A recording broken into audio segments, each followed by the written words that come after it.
There are good reasons to believe that Jesus is God. Today, seculars, those in non-Christian religions, all claim that there is no evidence that shows Jesus is God. The Christians say there is solid historical evidence that will demonstrate this fact to any fair-minded person. Do you know what that evidence is? Most of the Gospels are contradictory on many points. As I read the Gospels side by side, I find that they contradict each other on very important points. Let's take them one at a time. Uncorroborated testimony. We have Matthew, Mark, Luke, John, Paul, Peter, James. That's hardly uncorroborated. You have in the mouth of 2 or 3 witnesses, every word shall be established. So you've got corroborated testimony. Secondly, they were eyewitness testimony. Thirdly, there aren't any contradictions. There are alleged contradictions in the gospel, and the alleged contradictions actually argue for the authenticity of the witnesses because they called it as they saw it. They didn't get together and try and put this thing together, and you get that type of thing when you get independent testimony. Today marks the 25th year the Ankerberg Theological Research Institute and the John Ankerberg Show have been on television. And we're going to celebrate our anniversary by revisiting some of the past debates in which atheists have assaulted the evidence and records of Jesus' life and teaching. Today, you'll hear an atheist and a Christian scholar debate and learn how Christians can present and defend the evidence for Jesus' life. We invite you to join us. Welcome. We have a great debate for you today. Has anyone ever told you that they were an atheist or an agnostic and said they were because they didn't think there was enough evidence to believe in God? And you said, well, what about Jesus? And they responded, well, Jesus never claimed to be God, did he? The Gospels were written by people who didn't even know Jesus, and they were written long after he lived. And we just don't have enough reliable information about his life, right? Well, if you have friends who are atheists or agnostics and have said that to you, you'll want to listen to our debate today, and you'll hear a Christian scholar answer all of these questions. Today marks the 25th anniversary of the Ankerberg Theological Research Institute and the John Ankerberg Show being on television. Now, our purpose has always been to train Christians to know how to present and defend the Christian faith. And as part of our celebration this month, we're going to look back on past debates, and today you're going to hear our debate between atheist Dr. Paul Kirk, he was the man, the author of Humanist Manifesto 2, and Christian philosopher and scholar Dr. Norman Geisler. Now, as you listen, I hope that you'll learn the evidence and you'll be encouraged in your faith in Jesus Christ. Listen. Tonight we want to talk about secular humanist view of God. And in the Humanist Declaration, Paul, we find these statements that you say, secular humanists, we find the traditional views of the existence of God either are meaningless, have not yet been demonstrated to be true. Secular humanists find insufficient evidence for the claim that some divine purpose exists for the universe. They reject the idea that God has intervened miraculously in history, or revealed himself to a chosen few, or that he can save or redeem sinners. We reject the divinity of Jesus. We do not accept as true the literal interpretation of the Old and New Testament. Now, along with this, in the magazine that you're the editor of, Free Inquiry, I believe this is the last one out, wasn't it, Winter? That I was really appalled here, Paul, that you have a deal, was Jesus a God? And the statement that's made in here, Jesus nowhere claims to be a God in the New Testament. Paul, you really want to go with that? Who is that article by, John? Tom Franzik. Okay. Yes. Well, the question, you're raising the question, is Jesus the Son of God, is he divine? What's the evidence for that? Yeah. First of all, I looked at this article, and I just had to say that most Christians that have opened their Bible and looked at it would say, this guy couldn't find any verses. He says, nowhere did Jesus claim to be a God. Yes. I never checked out Mark 2, never checked out the book of John, where even the enemies of Jesus said, he being a man makes himself out to be a God, or Jesus said, to prove that I'm sorry not to forgive sins. I don't necessarily agree with Tom Franzik in that article. Being the editor of the journal, I don't agree with everything that I published in the journal. But in any case, I don't think there's sufficient evidence to say that Jesus was divine.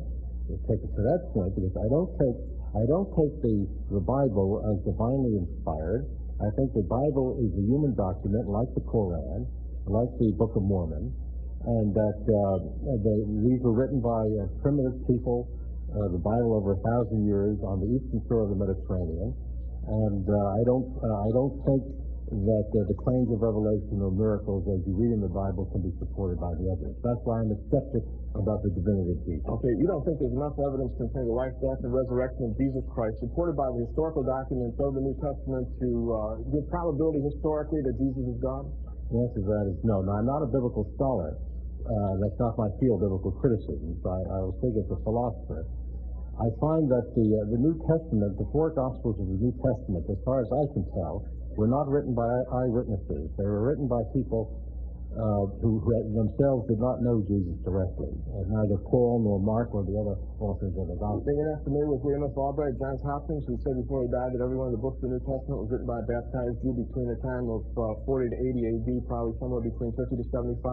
Yes, granted, after the death of Jesus. Yes, but do not know him directly. They were written. Well, they'd all still be alive. They'd have been contemporaries of Jesus. If Jesus had died, we're not certain, somewhere about 30 A.D., then the books of the New Testament were written from 20 or 30 or 50 years after his death. Okay, you don't know the evidence there. Dr. Dancy's written about 20 books on that topic, so give us a little evidence in terms of some history and any way you want to go on that one. Well, very simple. Let's start at the top. Jesus did claim to be God. He said, I and the Father are one. They took up stones to stone him. He said he forgives sins. They said, who can forgive sins but God only? He said, before Abraham was, I am. There's anybody who looks seriously at the New Testament knows that Jesus claimed to be God. Then he offered three proofs. He fulfilled prophecy made hundreds of years in advance. He lived a sinless, miraculous life. He predicted and accomplished his resurrection from the dead. No one in history has made those claims and offered that evidence and pulled it off. There are more historical documents that verify the New Testament as being authentic. There are 5,366 Greek manuscripts alone that verify the New Testament, say nothing of 15,000 other copies, to go right back to the threshold of the first century. It was written by eyewitness contemporaries of the event. His resurrection was witnessed by over 500 people, Paul said, most of whom are still alive. There's more evidence that Jesus lived, claimed to be God, and proved it than there is that Caesar crossed the Rubicon. So if the skeptic wants to be skeptical, then wipe out the New Testament. He has to wipe out ancient history, too, for which there's less evidence. Well, I didn't realize we were going to argue the Bible because I'm not a biblical scholar. So I only have to bring what I've read on it. I've read the Bible many, many times, but I'm not a minister of the cross. So let me speak as a skeptic and as a non-believer. As far as I can tell, there's no independent confirmation from sources outside the Gospels written at that time. Careful, Paul. The Gospels were written by propagandists for the faith, people who believed in Christianity, and they were not. Paul, you're proving that you're not a scholar in this area, Paul, because there's just too much evidence. Let me go this way. I gotta nail you down here. You have a quote in one of your books that you say we've got to base our conclusions on evidence. And you say we will follow those conclusions right to the end, no matter where they lead us. Now, here's my little question before I ask Geisler to give us the evidence. If we show you the evidence, do you change your mind? I would, but I've looked at the evidence. I've read everything I can about it, and the more I read, I have been reading the Bible. I wish I'd read the Bible more intensively when I was younger. I'd be a stronger atheist than I am now. But I'll get on this point. Let's answer your question then concerning what you said there concerning the sources as well as are there sources outside the gospel? Okay, Dr. Geisler, what about that? You've written one big, full 500-page book on that topic. Give us a few spreads of evidence, then. 611 pages. Sorry about that. Well, first of all, look what he's saying. He's saying, take a courtroom scene and pretend that he's one of the attorneys, and he's saying, now look, guys, apart from your eyewitnesses, you have a pretty poor case, don't you? I mean, of course, the eyewitnesses are in the New Testament. Who are the eyewitnesses? None of them were contemporaneous. Mark didn't know Jesus, nor did Luke, Matthew, or John. Matthew was a disciple. He spent 3.5 years with Jesus. I imagine he knew him quite well. Mark was probably the young man in the Gospel of Mark the end. He was a secretary and assistant of Peter, who was an apostle. He was a contemporary of Christ. Luke he was a contemporary and looked into the sources. He was a doctor, a historian that Ramsey showed that was accurate in everything he could check on and was accepted before he checked out Luke. John was an eyewitness. The apostle Paul was an eyewitness. All of them were eyewitnesses. How was Apostle Paul an eyewitness? Did he know Jesus? Yes, he certainly did.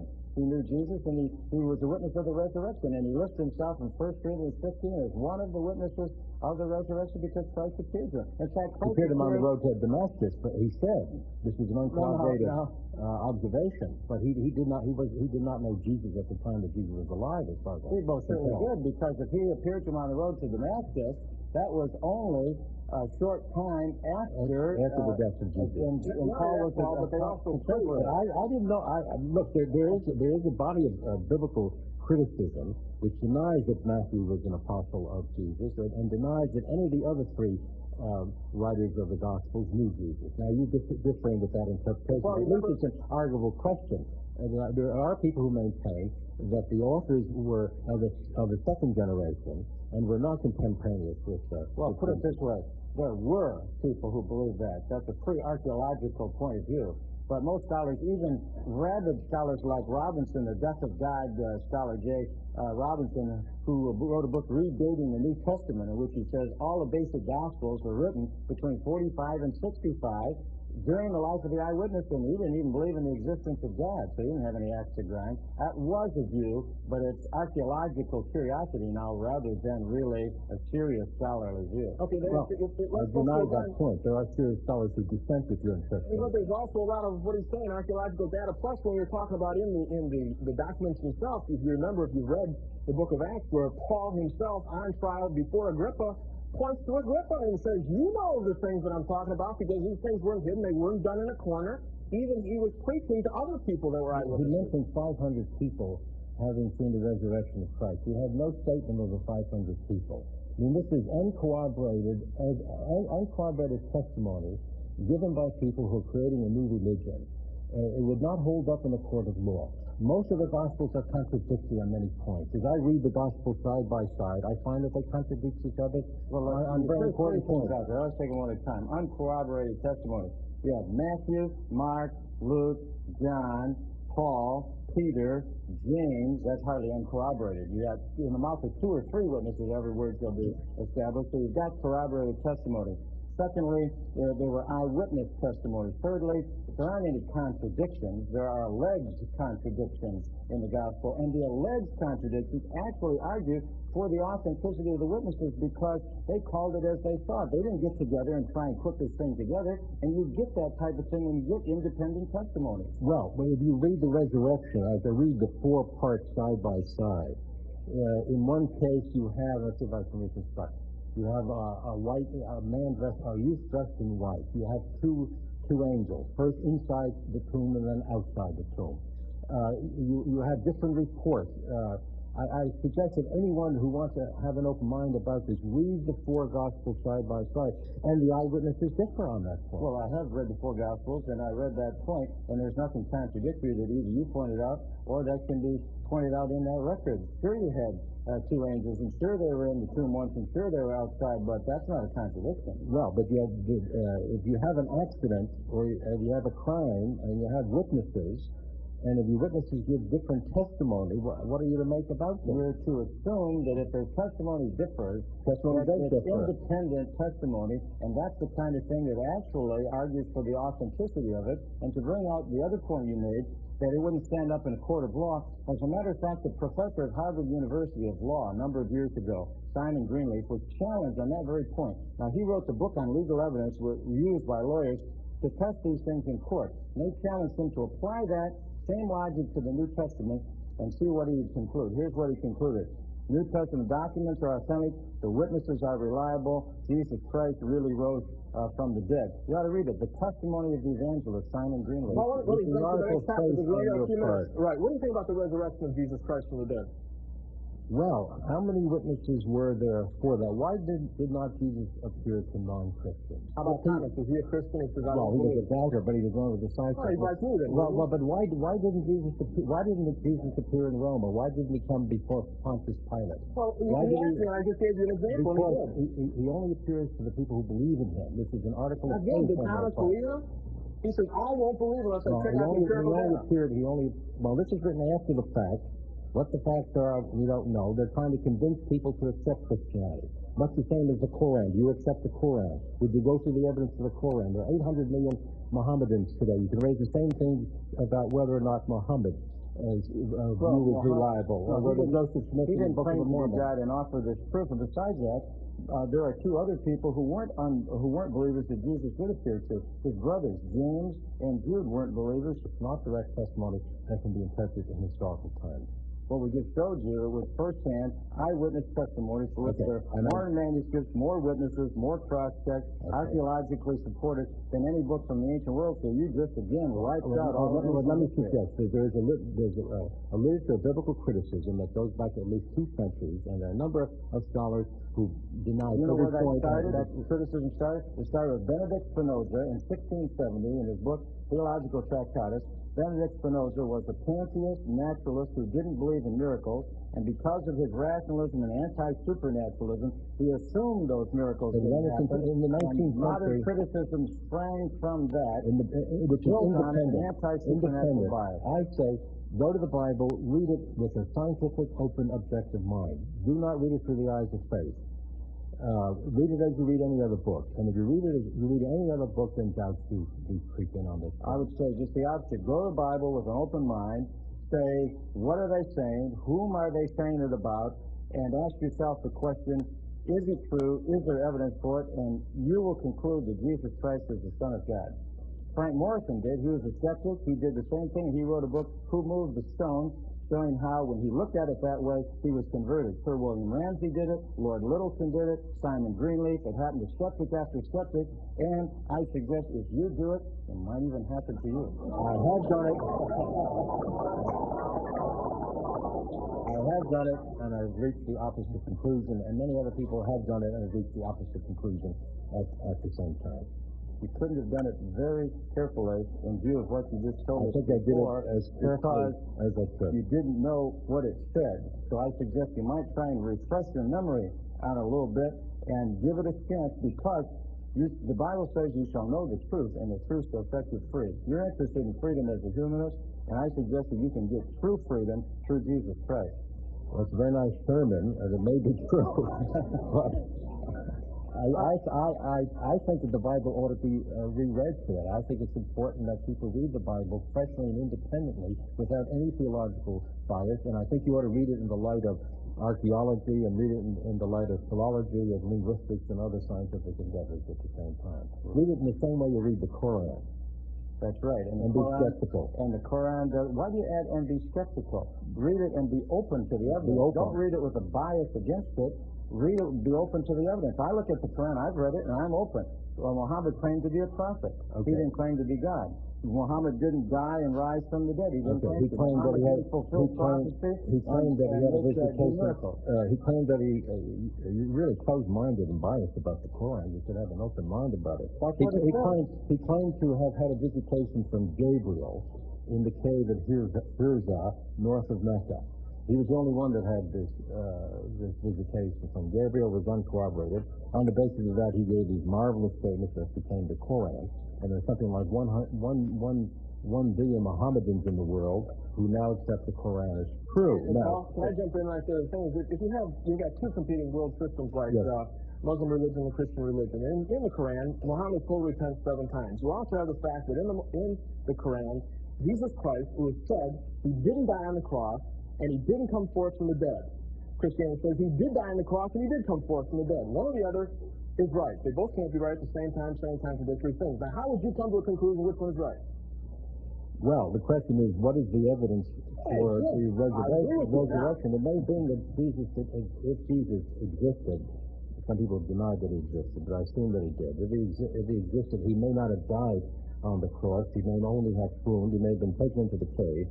and then disappeared, and not necessarily had been resurrected. Not necessarily had died. Well, the swoon theory is long since swooned, but Jesus did die on the cross. We know it because he was on the cross from 9 o'clock in the morning to just before sunset. He had 5 wounds. He was on the cross from 9 o'clock. I know you have to read it again because if you don't know that, he was on at 9 o'clock in the morning. Read Mark's account, and you'll see.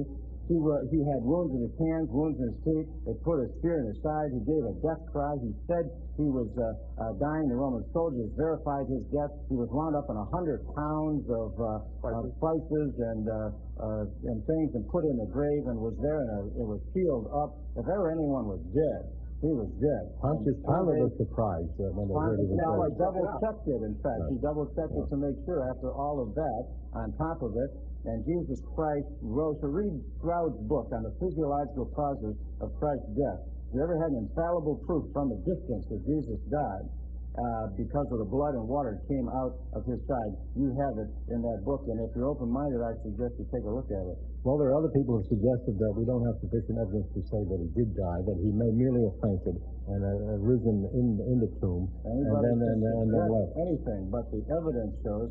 Oh, the sufficient evidence, Paul. Well, I think sufficient evidence would be by not necessarily propagandists, but by objective or impartial people. The problem is that this is long far gone. It's very difficult now to corroborate these facts. The claims that are made are claims that are made against natural events. Now, usually if people do die, usually they do not come back to life.